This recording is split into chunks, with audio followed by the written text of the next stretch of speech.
We're reading The Grand Hotel of Feelings by Lydia Brankovic. Welcome to the Grand Hotel of Feelings. I am the manager of the hotel. I am here to help any feelings that come to stay.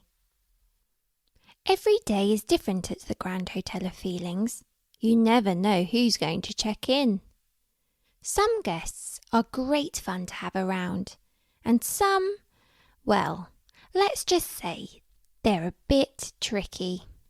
But no guest is ever turned away from the hotel.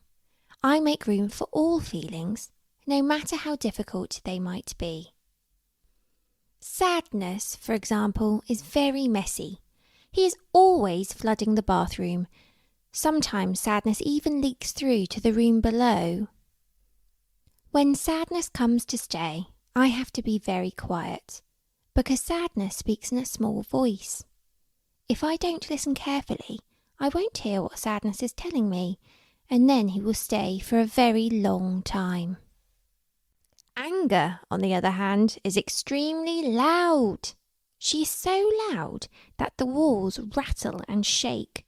She needs a lot of space, so I put her in the biggest room that we've got. I once made the mistake of putting Anger in a small room, far away, so she wouldn't disturb the other guests. But I found out that when you lock Anger away, she can turn into all sorts of other feelings, like worry, depression, and even shame.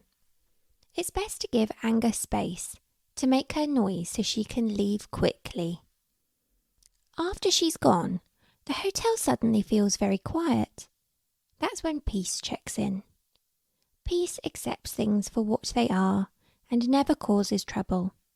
I wish that peace could stay forever. Feelings come in all shapes and sizes. Some are big, some are small.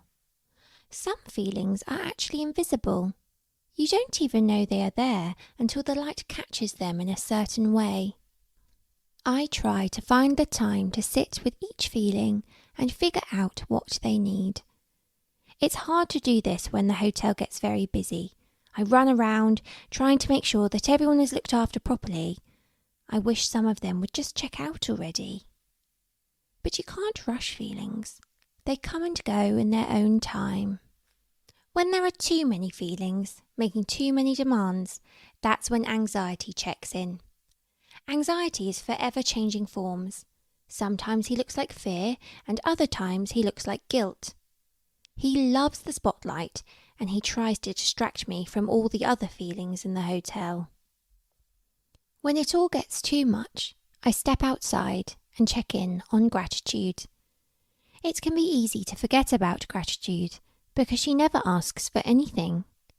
But when I sit in nature, she often comes and sits by my side and everything feels better. We breathe in the fresh air, and I remember how much I like the hotel and how there's no other place I'd rather be. You are probably thinking, it's a big job to run a hotel for feelings all by yourself, but sometimes the feelings help me out. Confidence always smooths over the bumps, and pride makes the boring bits of the job easier to handle. When love comes to stay, it's all worthwhile. The hotel is transformed into a magical place, filled with light and laughter. People come from miles around to admire my beautiful hotel. That's when Joy checks in. She brings all her friends, and we have a great time. After she checks out, Joy always leaves a friend or two behind, like satisfaction, contentment, and hopefulness. They are lovely guests to have around, and we all sit and talk about what fun we've had. Gratitude often joins in. There is never a dull moment at the Grand Hotel of Feelings, but whatever feelings come to stay, I know that they are just passing through. After all, the feelings are booked into many rooms and many hotels all over the world. And in each hotel, there's a manager, just like me, who will be expecting them, waiting to hear what they have to say.